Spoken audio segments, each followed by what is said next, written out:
Hi, welcome to CKLU 96.7. This is your host, Jess, from our Crater live, obviously, in studio downtown for another edition of Crater Conversations. This week we have a really exciting guest. We have Beth Mairs. You'll know her from the Sudbury Indie Cinema Co-op. And we're going to hear all sorts of things about that, where the whole thing got started. We're going to hear more about the Junction North documentary festival, more about how Beth and the rest of the board members are doing things to build for diversity in Canadian film and just Canadian films in general. So there's lots of exciting things. They've actually just received a huge grant, and we're going to hear more about their plans for that to move into their new theater. Remember, as always, you can also check out ourcrater.com. That's OURCRATER.com. You can find all sorts of updates about different things that are happening in the community. You can also look us up on Facebook, on Twitter, on Instagram, on Snapchat, all under our Crater, and keep up to what we're doing around town. So without further ado, we're going to skip right to Beth's interview. She was really great to talk to, and she has so many great things to say. And it's really exciting, the work that she's doing with the Indie Cinema Co-op. Today on Crater Conversations, we have in our studio Beth Mairs, the managing director of Sudbury Indie Cinema Co-op. And they actually have they've gotten all sorts of great news, but we're definitely going to get into that later on. But Beth, first of all, I want to hear, you've been with this project since the very, very beginning. So where did you get the idea for the co-op, and how did the whole thing kind of get started? Good question. Well, we have to go back in time to the summer of 2013 when there was an announcement that Rainbow Cinemas, that had been operating out of Rainbow Mall, was going to pull out of Sudbury. And as a filmmaker myself, and a downtown supporter, I was very, very sad that we were going to lose a cinema downtown. And secondly, many of the things that Rainbow Cinemas offered to the community, being more less corporate and more community focused, showing more independent films, being a great place for local filmmakers to screen their work, I knew there would be a huge gap, and thought that possibly there could be a community initiative to develop something as an alternative, something that would replace this. And so, there was a lot of activity that summer and that fall, and we had community meetings. They were very well attended, and we decided as a working group, that we would adopt the business model of a cooperative and a not-for-profit cooperative. So that's how the idea got started, and it's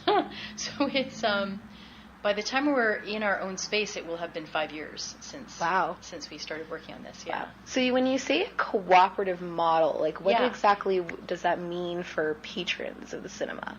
Right. Well, with a co-op, it's owned by members. So instead of there being an owner, like a private company, this is one where people buy memberships and they have a stake in it, and they have the ability to vote.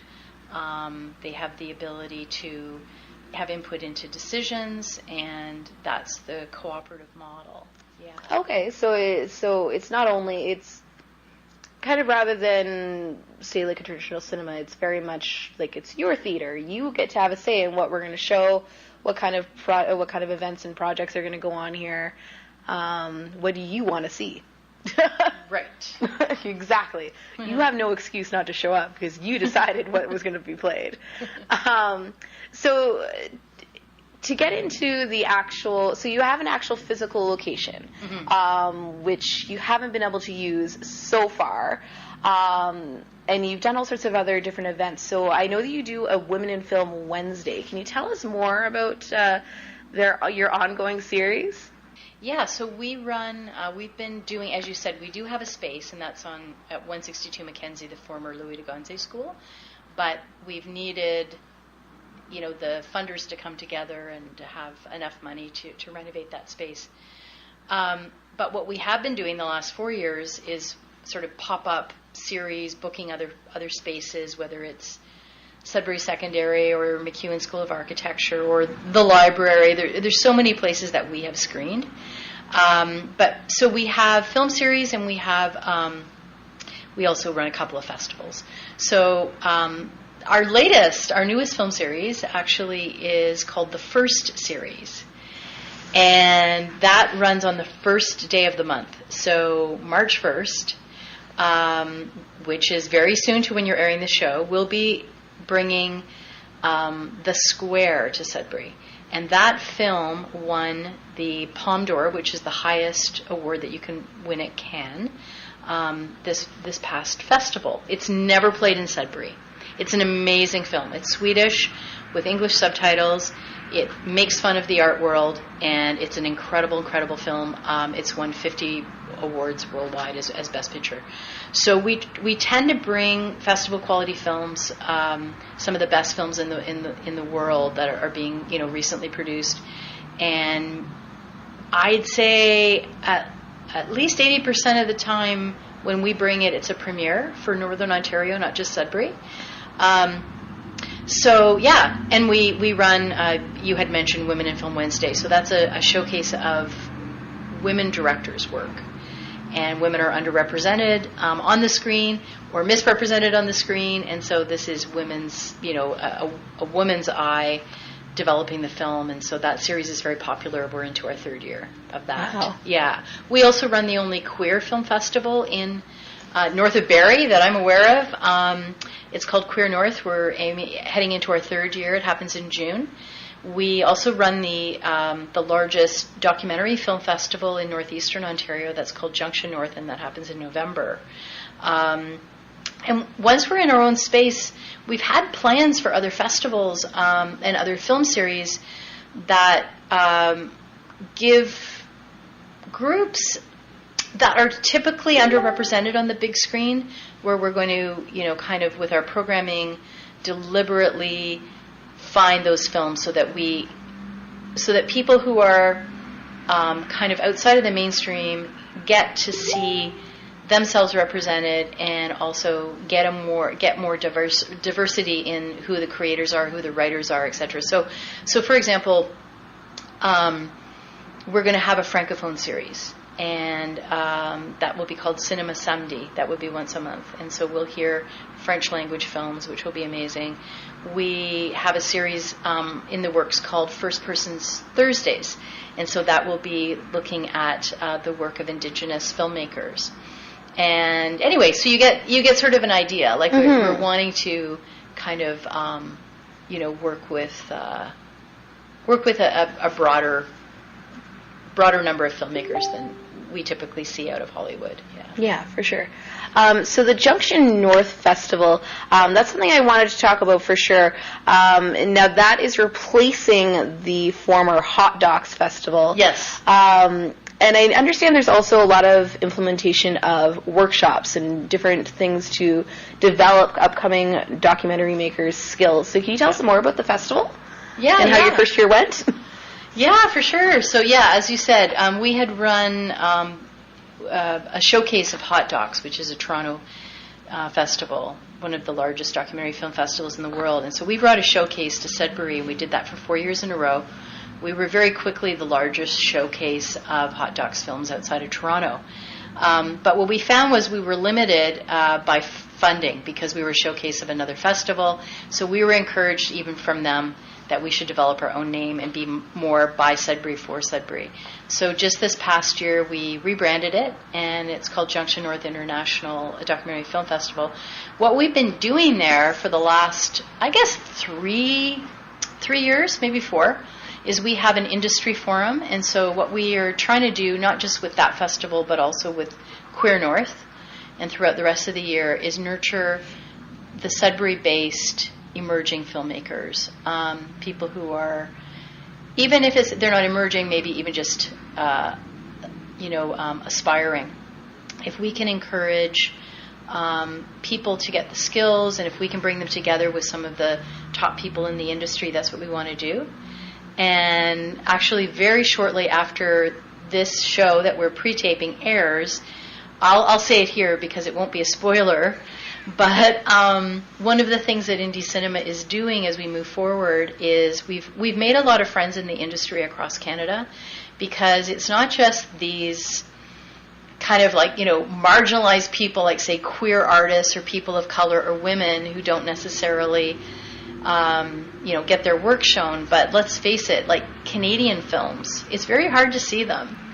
When we get to the award ceremony every year of the Canadian Screen Awards, and they're reading out the names of the films. Now, unfortunately, the way things are, most people have no idea. They haven't seen these films. They've never heard of them before. The winner goes up. It's like, what was that? Who was that? We don't know. We're losing an ability to see our own work from our own, people from this country. So, anyway, all that to say is that we have made friends all across Canada, because filmmakers are finding it very difficult to get their works in front of an audience on a big screen. Yeah. And that's one of the roles that an independent cinema does, as opposed to, Cineplex Entertainment, which owns, I don't mind mentioning their name because they have a monopoly. They own 90% of the screens in Canada, but what they show is Hollywood product. So what the independents do, and I think we have a role and a responsibility, is to show Canadian film, foreign film, independent film from around the world. And so with all of these friends that we've developed, and some of these people are very high profile in the industry, they want to help us, and our heart is in developing the stories and the artists here in town. So we're going to start matchmaking.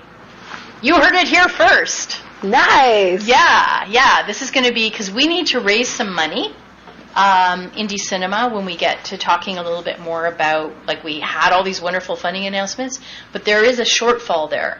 So we're also definitely in fundraising mode. And so we're going to basically leverage that goodwill that we have with top people, top actors, top filmmakers, and make connections. And we're going to, sort of like they say, it takes a village to raise a child. We're going to ask the Sudbury community to help us make these matches. And that money will be donated directly to Sudbury Indie Cinema so that we can open. Wow. Does that make sense? Yeah. Okay, good. I was trying not to explain it in too convoluted a way. It can be hard. So speaking of fundraising, I know you guys have had a major announcement that is giving you guys a major foot forward in getting into your actual home space. So can you tell us about that? Yeah, for sure. We have kind of the way the government funders work is they like it when all three levels of government come in. So the federal, the provincial, and the local.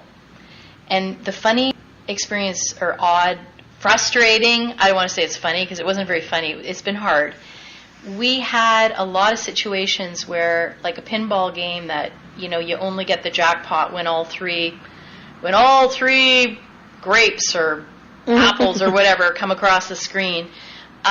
We kept getting two and not the third. And this went on, and it went on and on and on. And 3 years ago, like in 2015, we were so confident because we'd gotten two yeses, and we thought the third was for sure yes, and they came back as a no. And we had to go back around, and we've been really, really hustling and doing a lot of work the last 3 years. Finally, they all came back. So when we announced the province, Northern Ontario Heritage Fund, almost $300,000, we had previously announced $75,000 from the feds and $55,000 from the city, but we couldn't unlock that other money. Is like an all for one and one for all. So finally, we can. Oh, amazing! Yeah, and other money too. Like we got money from the Desjardins, we got money from the CCO. So yeah, all together, this is going to help us do the renovations that we need to do and buy the equipment. Yeah, so it's an amazing, like the total of it is amazing. Mm-hmm. But there's obviously still more that needs to be, it's a big undertaking, so there's obviously always fundraising that needs to be done. Yes. So right now, what are some ways that Sudburyans can support the indie cinema? Yeah, well, we have lifetime memberships. They're $40. So when the cinema's open, an annual membership would be $25, and that gives you voting rights and also a cheaper price on films. But right now, you can buy a lifetime membership. You never have to renew for $40. We've sold 500. We've got another 500 to sell. So that's going to bring us $20,000. So we really urge people who are interested in supporting us. That is one of the best ways if you are on a very tight budget. Those who are listening and have a little bit more money and want to be part of like a legacy, we are giving the opportunity to name each of the seats in the cinema. And for this, you get a tax receipt. So for $350, that there is a plaque, and this could be in your grandmother's name, your partner's name, your name, your dog's name, your baby's name, whatever you want. And it's there. It's a lifetime thing, and you can put it on a credit card. You get 100% tax receipt for this. So that's really cool, and that will net us a goodly amount of money as that gets going as well. And we're having events like the first series that I mentioned, the 1st of March, the 1st of May, and the 1st of June. We have films at the MacEwan School of Architecture. You're paying a little bit more than you would for a film, for sure. Like, for example, the March 1st event, Be Hip to the Square. We have a lot of components to that event, and so tickets are $35. But you see this, you're at the premiere of the film, there's a dance party, a Euro-themed dance party, there's a reception, there's an art auction, and there's VIPs in attendance. So, so there's a lot to the event, but those events will really help us. You're paying more for the ticket, but you're getting a lot more value than just a movie and a bucket of popcorn. Oh, for sure. And it really, really does help us. Mm-hmm. We're having our members, they're jumping in with suggestions as well. We have someone who has a very extensive antique collection, and she is offering proceeds from that to indie cinema. We're going to have a huge yard sale the Saturday before Victoria Day weekend right at the space. Oh. Out front. Our 500 members are collecting their stuff. Wow. And we're going to so that'll also be an opportunity to sort of meet our other members. So we're doing a lot of community building as well, and it's a very cool group of people that are involved with indie cinema. Nice. I mean, not me personally, but everyone else. Not to just talk about how cool I am. Exactly. Well, perfect. So it sounds like indie cinema is up to so many cool things. We can't wait to see what's going to happen next. So we are going to go into our first section of music now. After that, we'll be back again. We're going to talk more with Beth about about her experiences in indie cinema. Hey, welcome back to CKLU 96.7. This is your host, Jess, in the studio today.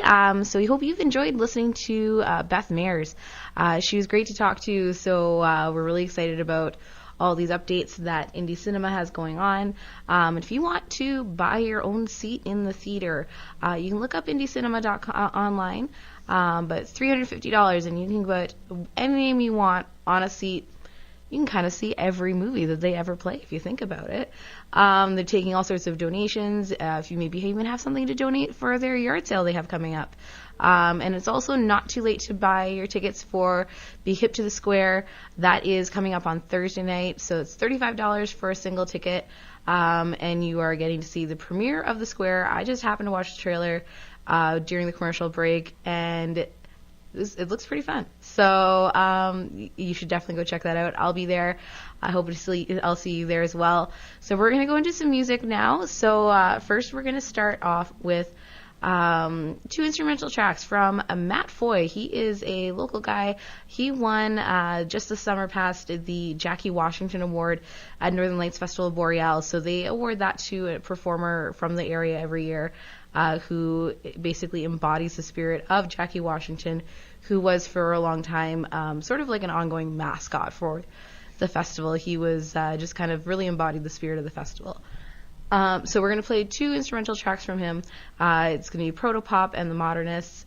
If you want to learn more about how Matt Foy does all his weird tricks, you can also catch him doing a free pedal workshop at Long McQuaid. That's on March 17th. So if you go to Long McQuaid, you can find the time for that. Also, we're going to play another song. It's a song called Love and Great Buildings. I'm going to talk about it later on when we get to my hot jam sandwich. But this was going to be my hot jam sandwich song. It really didn't fit, so I'm just going to throw it in here. So that'll be Protopop and the Modernist by Matt Foy. And then right after that, Love and Great Buildings by Andrew McMahon in the Wilderness. Hey, thanks for tuning in to Creator Conversations. I bet you were expecting some music right now. Turns out the copyright laws even apply to us. Look below for the link to our Spotify playlist and any other links for the music we might have played to this week. Stick around. In just a second, we will be back with the second half of our interview for this week.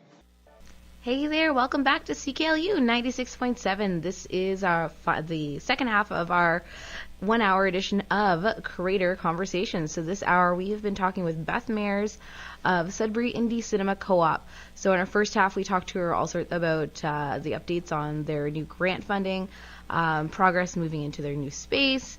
We talked to them about different kind of fundraisers they're working on. So make sure you look them up. If you go on Facebook, you can find them.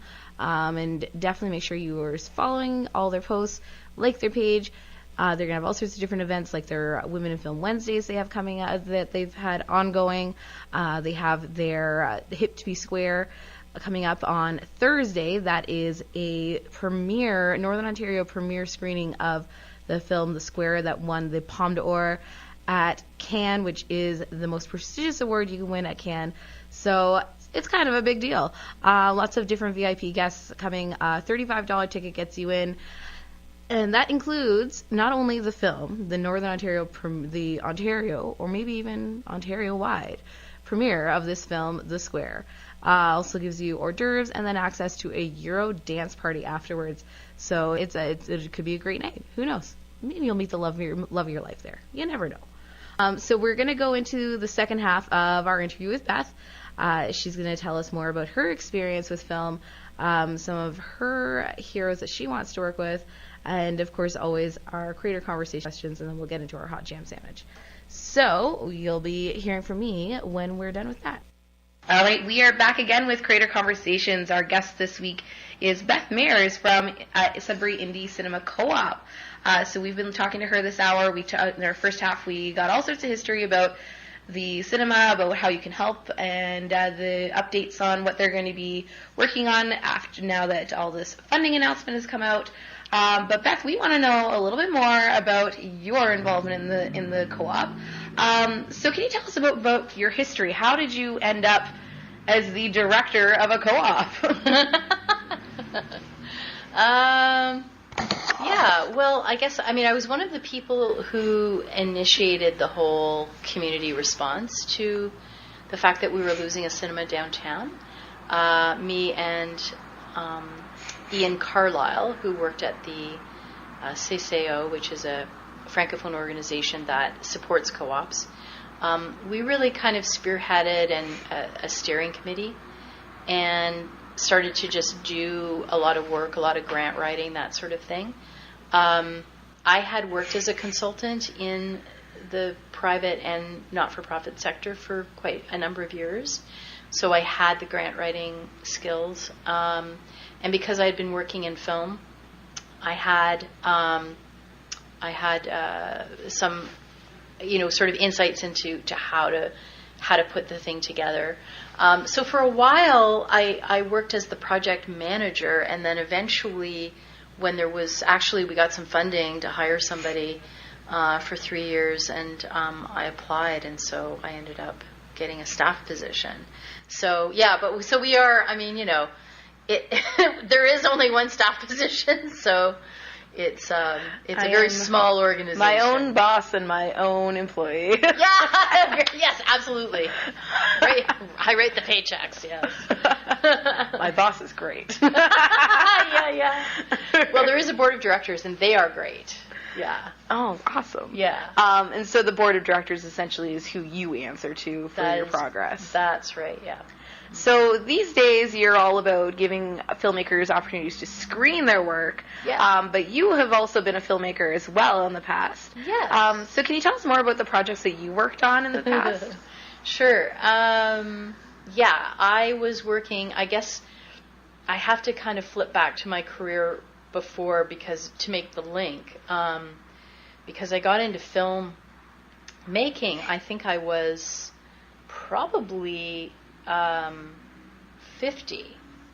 And I'm just about to turn 60. So, yeah, so what I've been doing previous to that, like for 20 years, I ran an outdoor adventure company for women, and that's what brought me to Sudbury from Toronto. So anyway, in the course of running that company, the women and I, that we just kicked ass out there in the great outdoors. And what I found was when I watched adventure films, that they were so archaic, they were so backward, they didn't reflect what was really going on in the outdoors. They didn't give any sort of perspective that was anything other than macho, white male hero conquers nature.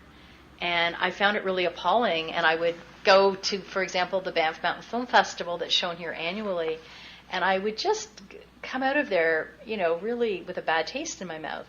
So I just got to a point where I thought, okay, maybe I could do something. And so when I sold my company, I sold it after I'd been running it for 20 years, and I decided to invest in some training, and I started working on a film. My first film was called Does This Canoe Make Me Look Fat?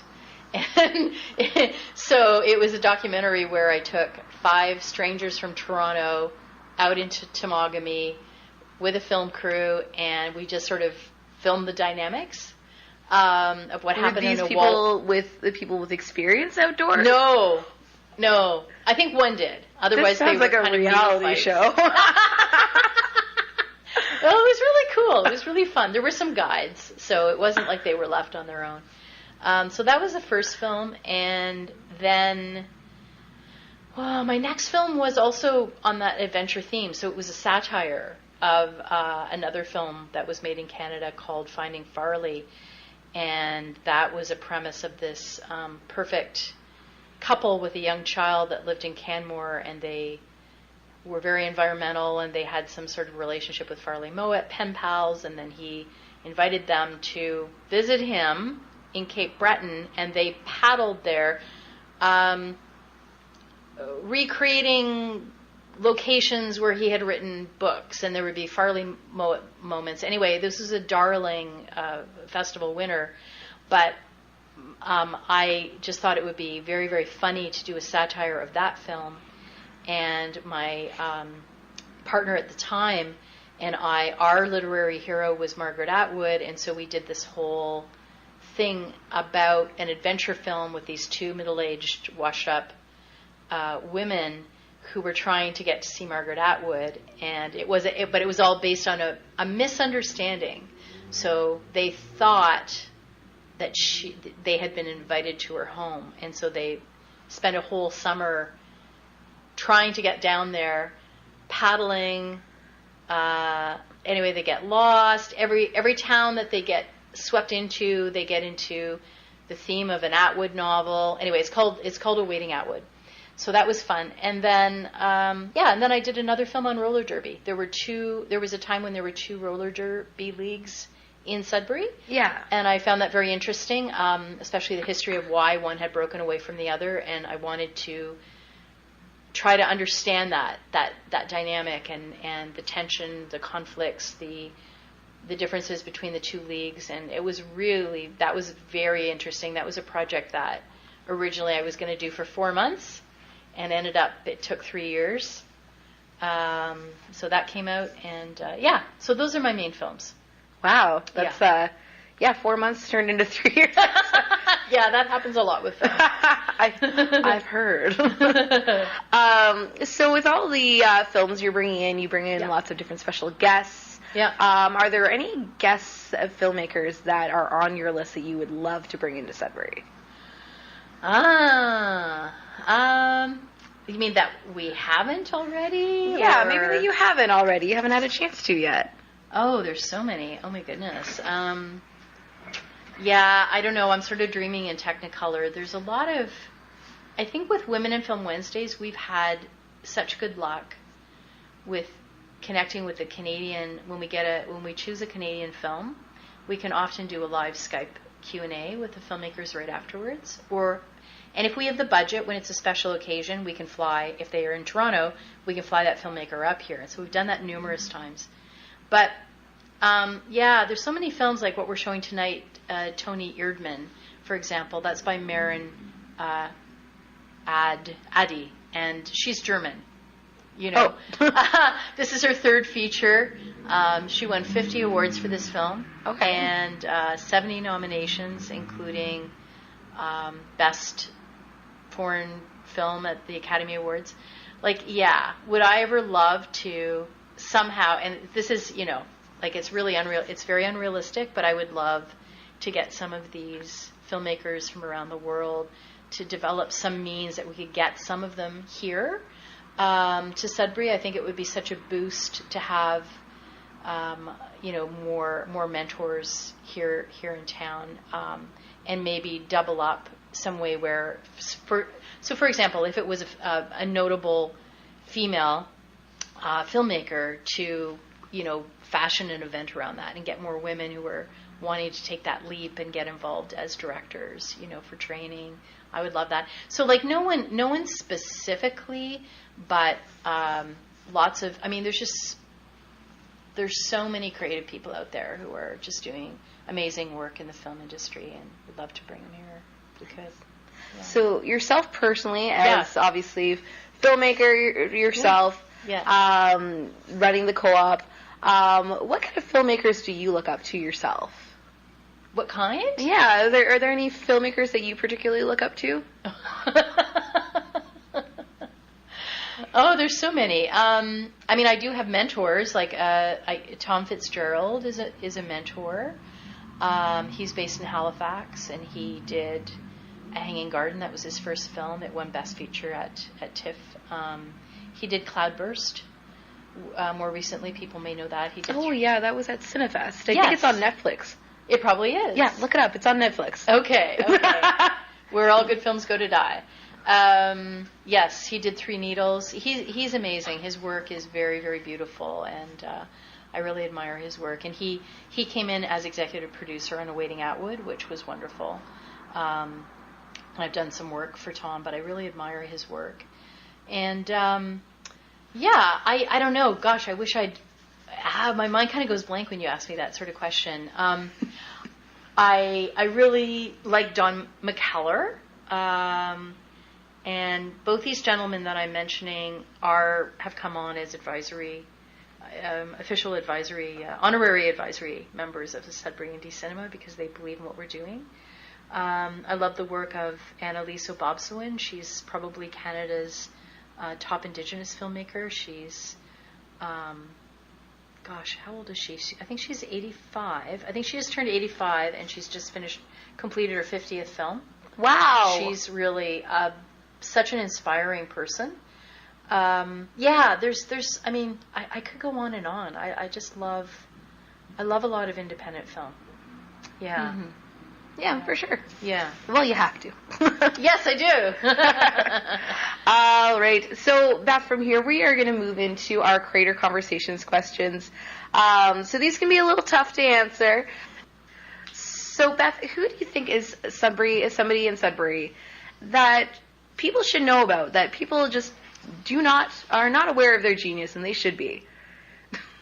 Okay, good question.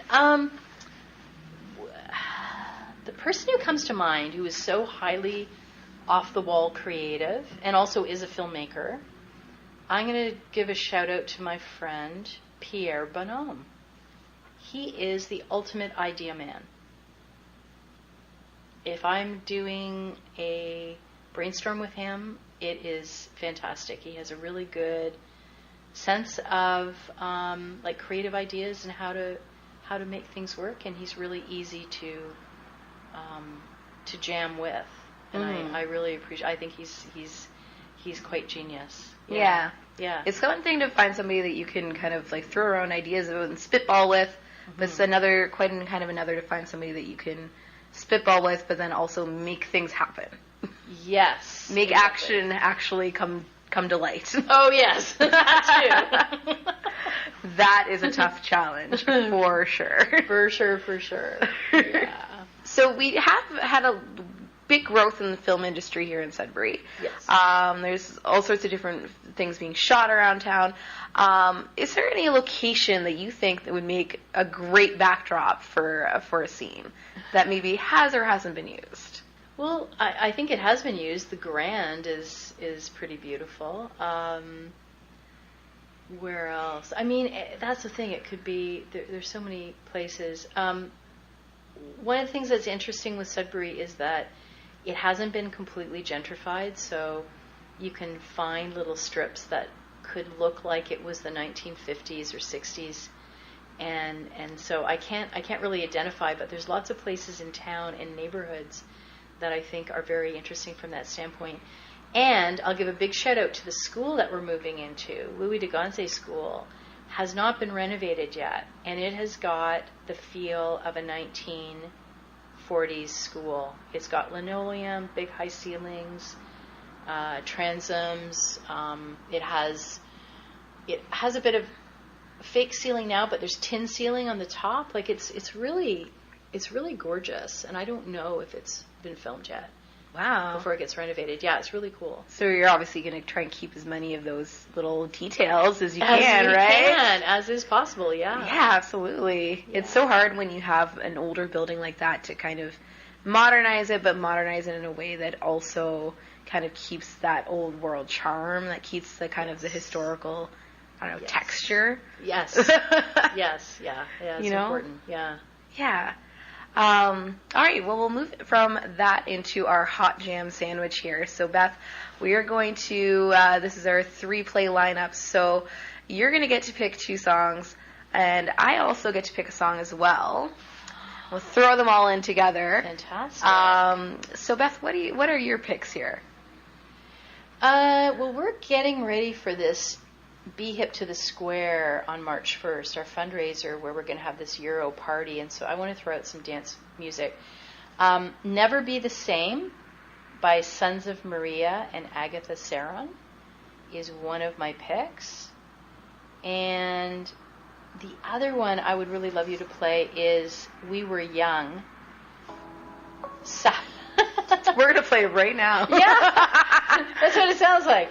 SRTW. See if I can stop it. There we go. Maybe not. We Were Young. Yes. We Were Young. Okay, perfect.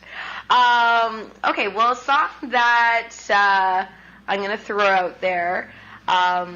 I've played this artist before, but it's a song that I just really like it. I just think that more people should hear it.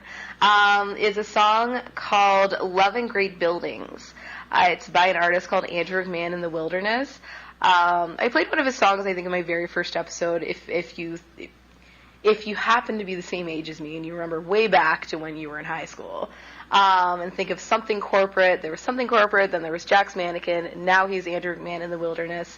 Anyways, it's off his most recent album, and it's a song that I love. So, can't wait to hear it. Yeah, we're gonna play that. Wow, I wish I'd set mine up like that. Mine are just like dance tunes, but you've brought real depth to this, Jessica. Oh, wow. I thought might be an overshot. Wait till you know we can dance. This is not a dance song. I might have chose wrong. Oh, man. All right, Beth, well, thanks so much for talking with us today. And we can't wait to check out some movies at the new location. Right on. Well, thanks, and hello to all the Art Creators fans. Hi there. Welcome back to CKLU 96.7. So we are just about ready to wrap up here for our hour of Creator Conversations. So again, this hour we have been talking with Beth Mairs from Sudbury Indie Cinema Co-op.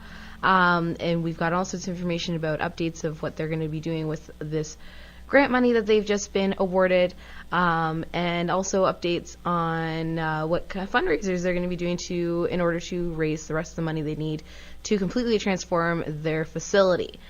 So we're going to go into our last section of music here. Remember as well, if you want to listen back to any previous episodes of Creator Conversations, you can look up ourcreator.com. That's OURCRATER. for past episodes. We always record them and then we'll post them afterwards, along with a Spotify playlist of any of the songs that we played in our episode. You can also check out our creator. We have all sorts of different stuff going out throughout the week. Different things for you to do, different things for you to check out, businesses or people, places that we think you should know about. So from there, we're going to go into our music here. So Beth had a few picks. I had one as well. I changed mine actually though because it really didn't fit. So we're going to go Never Be the Same by Sons of Maria and Agatha Saron. Mine is called There For You. It's the Dzeko remix of a Troye Sivan and Martin Garrix song. We're also going to do We Are Young by SRTW.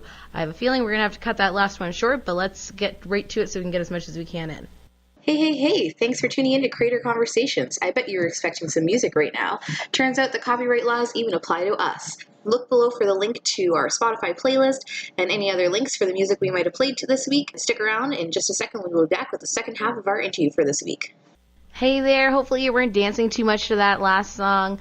Our time here is just about to finish here for the week. So this hour we talked with Beth Mairs. Remember, you can look for Indie Cinema, Sudbury Indie Cinema on Facebook for all sorts of updates on different fundraisers they're hosting, different updates on their progress as they move into their new space. So you can definitely look for that information there. If you want to listen to any past episodes of Creator Conversations, you can go to ourcreator.com. We post every episode that we air after the fact. You can also check ourcreator.com for all sorts of different information. You can find us on Facebook, on Twitter, on Instagram. You can even sometimes find us on Snapchat. So we'll see you again next week, same time, same place, Tuesday, 5 o'clock. We're going to sign out here now, and stay tuned for the next show is 6 Degrees.